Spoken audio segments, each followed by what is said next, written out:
മാളാപ്പള്ളിപ്പുറത്ത് വീട്ടിലെ കിണറ്റിൽ കഴിഞ്ഞ ദിവസം കണ്ടെത്തിയ മൃതദേഹം തിരിച്ചറിഞ്ഞു. തൃശൂർ മംഗലശ്ശേരി സ്വദേശി വല്ലൂരാൻ വീട്ടിൽ പൗലോസാണ് മരിച്ചത്. 73 വയസ്സായിരുന്നു. കാണാതായതിനെ തുടർന്ന് നടത്തിയ അന്വേഷണത്തിനിടെയാണ് മൃതദേഹം കണ്ടെത്തിയത്. മാളാപ്പള്ളിപ്പുറത്ത് മദ്രസയ്ക്ക് സമീപം കടവിൽ സഗീറിന്റെ വീട്ടിലെ കിണറ്റിലാണ് ഇന്നലെ രാവിലെ പൗലോസിന്റെ മൃതദേഹം കണ്ടെത്തിയത്. കിണറിന് മുകളിൽ വിരിച്ചിരുന്ന വല നീങ്ങിക്കിടക്കുന്നത് ശ്രദ്ധയിൽപ്പെട്ടതിനെ തുടർന്ന് വീട്ടുകാർ നടത്തിയ പരിശോധനയിലാണ് കിണറ്റിൽ കമിഴ്ന്നു കിടക്കുന്ന നിലയിൽ മൃതദേഹം കണ്ടത്.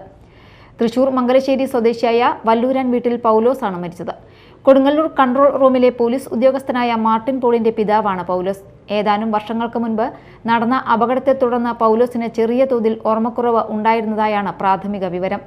പൗലോസിനെ കാണാതായതിനെ തുടർന്ന് വീട്ടുകാർ അന്വേഷണം നടത്തുന്നതിനിടെയാണ് മൃതദേഹത്തിന്റെ ചിത്രം മാർട്ടിന് ലഭിച്ചത്. തുടർന്ന് ഇന്ന് രാവിലെ പൗലോസിന്റെ കുടുംബാംഗങ്ങൾ തൃശൂർ മെഡിക്കൽ കോളേജ് ആശുപത്രിയിലെത്തി മൃതദേഹം തിരിച്ചറിഞ്ഞു. സംഭവത്തിൽ പോലീസ് തുടർ നടപടികൾ സ്വീകരിച്ചു. Media time, Mala.